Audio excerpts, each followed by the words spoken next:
삼성과 SK의 주식을 사야 돼? 라고 이제 제일 궁금해 하실 거예요. 이거는 어렵습니다. 제가 결론적으로 말하면 단기적으로는 이건 몰라요. 저는 뭐 기술적으로만 좀 본다라고 할 수 있는데, 사실 주식이라는 건 기술로만 할 수 있는 건 아니잖아요. 요즘 말하는 그 반도체 호황이 다 좋은 건 아니고요. 지금처럼 이런 메모리라든가 DRAM, HBM 이런 것들, 그러니까 AI 관련해서 이렇게 기억 장치로서 이런 것들이 좋다라고 보시면 되겠고요. 삼성전자는 약간의 위기도 있는 거예요. 그러니까 삼성은 잘 나갈 가능성이 있지만 SK보단 숙제는 좀 더 많다, 이렇게 보시면 될 것 같아요. 자, 그러면 삼성은 도대체 이걸 어떻게 알고, 이렇게 될 걸 어떻게 알고 반도체를 시작했을까, 이런 의문이 드는데요. 어떻게 이렇게 될 줄을 몰랐죠. 몰랐어요. 정말 운때가 잘 맞았다. 뭐 운때도 실력이니까. 네. 그런데 삼성이 원래 1974년에 한국반도체라는 회사를 인수를 했었습니다. 그때만 해도 그냥 조금 한번 간만 보는 그런 거였는데, 그 이건희 회장, 당시 이건희 회장이요, 1983년에 도쿄 선언을 해요. 도쿄 선언이 뭐냐면 우리 반도체에 올인하겠어, 반도체에 승부를 걸어보겠어 라는 거거든요. 그 일본의 덤핑 판정, 일본의 협정, 반도체 협정이 1986년에 이루어졌어요. 근데 1983년에 삼성이 우리 반도체 한번 해보겠어 라고 선언을 한 겁니다. 일본이 잘 되니까 우리도 한번 해보겠다라는 것도 있었고요. 또 하나는 삼성이 이제 가전제품도 만들고 하는데, 이것만 만들어 보니 부품은 다 수입해가지고 돈은 돈대로 들이고 조립만 하는데, 이렇게 보니까 기술도 안 쌓이고 가격 경쟁력도 없다. 그러니까 우리도 원천 기술을 가져야 돼, 기술 주도권을 가져야 돼, 이런 생각을 한 거거든요. 그러면 반도체를 제대로 생산해보자 라고 하는데, 그게 정말 기가 막히게 1983년인 거예요. 왜냐하면 일본이 관세를 받고 100% 관세가 되고, 그러면서 가격 경쟁력이 사라지면서 이 삼성 거를 쓰기 시작을 했는데, 그런데 일본이 관세 받는 꼴을 보고 야, 저거 우리 지금 해야겠다 그러면 시간이 걸릴 거 아니에요. 그럼 늦죠? 근데 한 불과 3년 전쯤에 본격적으로 하기 시작해서 어느 정도 기술도 쌓이고 능력도 살짝 쌓였는데, 그런데 이렇게 되니까 기회가 바로 오기 시작을 한 거죠. 그래서 생각해보면 제가 운때라고 표현을 했지만 준비된 자한테 기회가 왔고 그 기회를 잘 잡았던 것이다, 이렇게 말할 수도 있어요.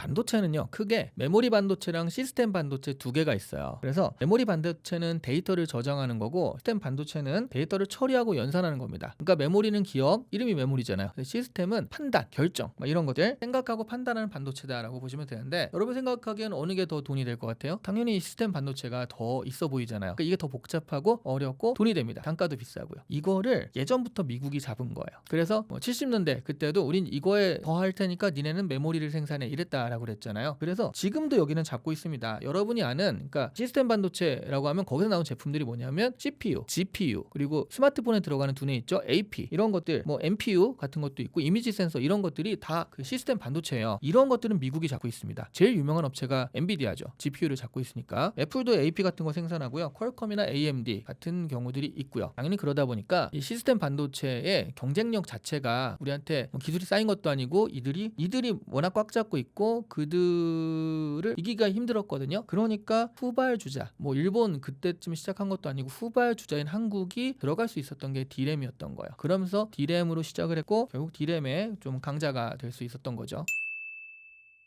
한국은 안타깝게도 반도체 강국이라고 하지만 사실은 메모리 반도체 강국이에요. 시스템 반도체 경쟁력은 좀 떨어지고요. 메모리 반도체 강국이다라고 보시면 됩니다. 근데 이제 D램, 그리고 거기서 발전한 HBM 이런 것들이 있는데, 이런 것들은 지금 현재 거의 뭐 세계 점유율 70%까지 나온다고 그랬잖아요. 그래서 정말 꽉 잡고 있다라고 보시면 되겠고, 또 하나 이제 AI가 엄청 지금 빠르게 성장을 하고 있는데 HBM은 더 필요할 수밖에 없거든요. 그러다 보니까 이 부분에선 굉장히 전망이 밝다라고 할 수 있습니다. 하지만 시스템 반도체 분야에서 한국의 점유율은 한 3에서 4%밖에 안 돼요. 정말 적죠. 세계 반도체 시장에서 메모리가 30%, 그리고 비메모리, 그러니까 시스템 쪽이 70%라서 사실은 그래서 엔비디아가 더 잘 나가는 거예요. 지금 보시면 엔비디아 젠스랑 한번 오면 막 이재용이니 뭐니 다 그 최태원이니 가가지고 막 악수하고 같이 치킨 먹고 막 이러잖아요. 그런 것들이 아무래도 그런 부분들이 있다라는 거죠. 하지만 뭐 젠슨왕도 마찬가지로 그 HBM 부품을 받아야 그래야지 이것도 잘 돌리기 때문에, 이게 누가 갑이고 누가 을이냐의 문제가 아니라 서로 협력하고 상생하는 관계다라고 보시면 됩니다. 한국이 반도체 강국인 건 맞지만, 그래서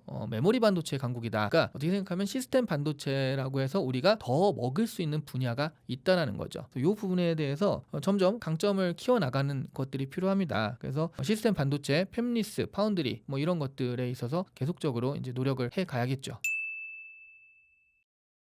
젠스랑 한국 오면 난리 나잖아요. 거기 머물렀던 자리 한번 앉아보려고 막 줄 서기도 하고 뭐 그런데 사실 그게 젠스랑이 한국에 특별히 관심을 기울이는 건 HBM 때문이에요. HBM 덕분이죠. 정확히는 AI 덕분이다라고 하실 수 있는데 AI는요 진짜 이게 처리할 데이터가 너무 많은 거예요. 그래서 이게 GPU 가지고는 안 되고 GPU에 데이터를 초고속으로 처리해줄 이 HBM이 붙어 있어야 이게 성능이 제대로 나기 시작을 합니다. 그러니까 이 메모리가 굉장히 필요한데요. 이게 HBM이에요. 말하자면 자동차 본체는 있는데 사실은 여기 더 빠르게 갈 부스터가 필요한데 근데 그 지금 부스터 없으면 경쟁이 안 되는 상황. 근데 그 부스터가 HBM이다. 그러니까 서로 간에 어떤 상호작용 이런 것들이 굉장히 필요한 상황이다라고 볼 수가 있고요. SK 하이닉스가 AI용 HBM 핵심 공급사라고 보시면 됩니다. 그래서 2026년 1분기 글로벌 HBM 시장에서 SK 하이닉스의 점유율이요 56% 정도 돼요. 삼성이 21% 그리고 마이크론이 21%라 SK 하이닉스가 이 부분에서는 좀 더 강자라고 할 수가 있습니다. 요즘 말하는 그 반도체 호황이 다 좋은 건 아니고요. 지금처럼 이런 메모리라든가 DRAM, HBM 이런 것들, 그러니까 AI 관련해서 이렇게 기억 장치로서 이런 것들이 좋다라고 보시면 되겠고요. 삼성전자는 그래서 그러니까 SK 하이닉스는 지금 굉장히 삼성보다 2배잖아요 점유율이. 그러니까 SK 하이닉스는 굉장히 잘 나가는데 삼성전자는 약간의 위기도 있는 거예요. 이거를 따라잡을 수 있는 여지도 있지만 파운드리나 이런 것들은 여전히 뚫려지지 않고 있으니까 그래서 삼성전자도 뭐 따라가곤 있지만 SK 하이닉스만큼은 아니다. 대신 따라잡을 여지가 있기 때문에 또 어떻게 보면 전망이 밝은 것일 수도 있다. 이렇게 생각할 수 있어요.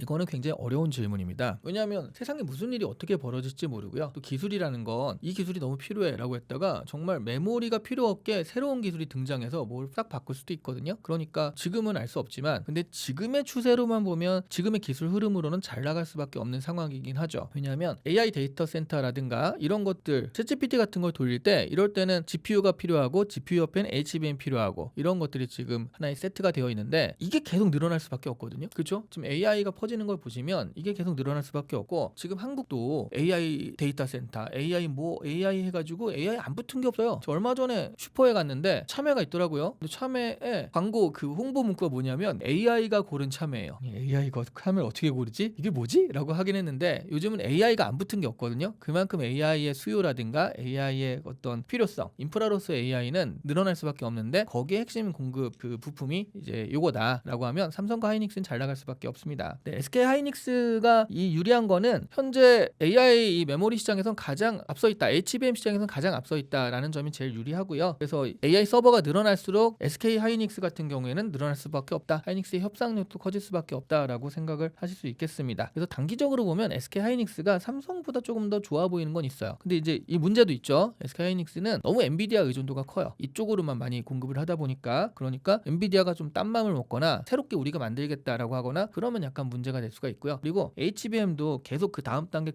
기술을 개발해야 되거든요. 지금은 이게 좀 앞서 있는데 이 기술 개발이 좀 늦어져서 다른 데서 치고 나온다. 삼성에서 치고 나온다. 이러면 또 순식간에 바뀔 수도 있기 때문에 SK는 이런 면에서는 좀 불리한 면이 있을 수 있다.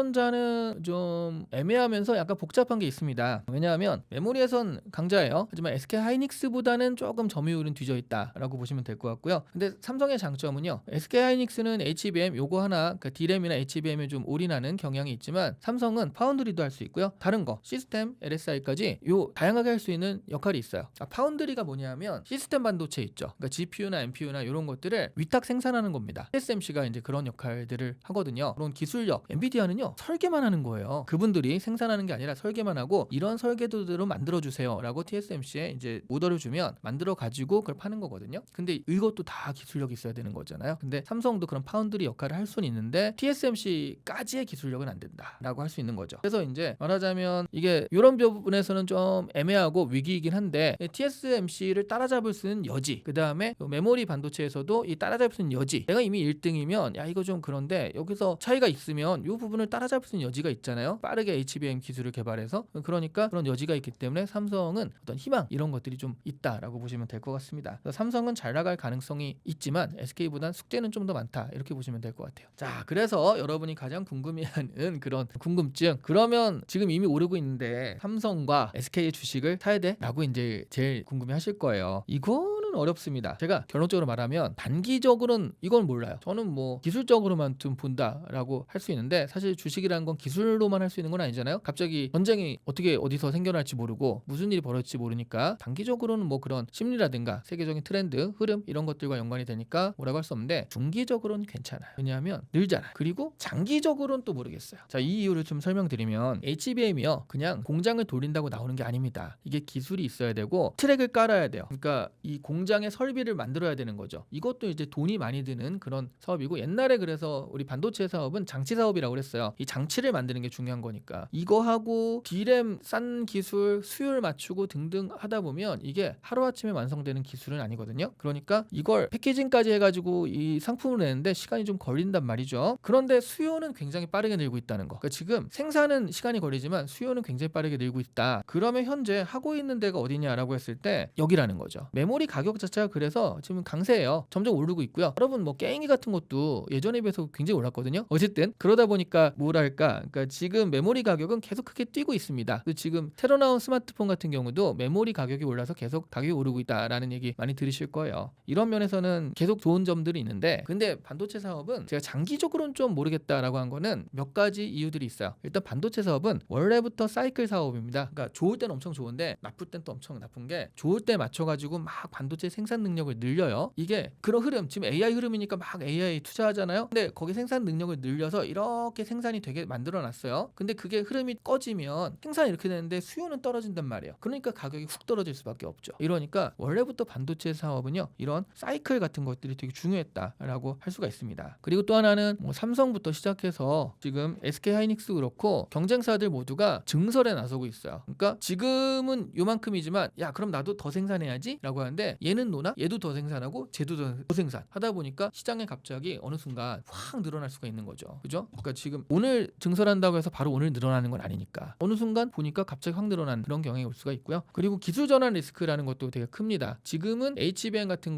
경우들이 이제 필요한 거니까 하는데 어느 순간 완전 다른 기술이 나올 수가 있어요. 그래서 HBM 자체가 필요가 없다 뭐 이렇게 될 수도 있어서 여러분 가끔 시장에서 보면 엔비디아가 뚝 떨어지거나 그럴 때가 있죠. 엔비디아를 대체할 만한 뭐가 나왔다 뭐 이런 기술에 대한 이야기 나오면 뚝 떨어지고 그런데 사실 그런 기술이 상용화되기까지 시간이 많이 걸리거든요. 그래서 그런 기술 소식만 가지고서 이렇게 떨어지는 건 정말 심리죠, 심리. 근데 그게 실제로 상용화되면 떨어질 수도 있고요. 그런 문제가 있다라는 거. 그리고 엔비디아에 대한 의존도가 큰 것도 좀 사실이긴 합니다. 그런 그 리스크도 있고요. 그래서 단기적으로는 뭐라 말할 수 없다. 왜냐하면 주식이라는 건 이 기술만 가지고 하는 건 아니니까. 근데 기술이나 이런 쪽을 보면 AI 씬의 움직임을 보면 중기적으로는 괜찮다. 1년, 3년 정도는 괜찮다. 근데 그 장기까지는 제가 그거는 잘 모르겠다. 보증은 못하겠다. 원래 보장을 할 수 있는 건 아니지만 어쨌든 장기까지는 뭐가 어떻게 나올지 모르니까 요거는 좀 의문점으로 남겨둘 수 있다. 이렇게 말씀드릴 수 있을 것 같습니다.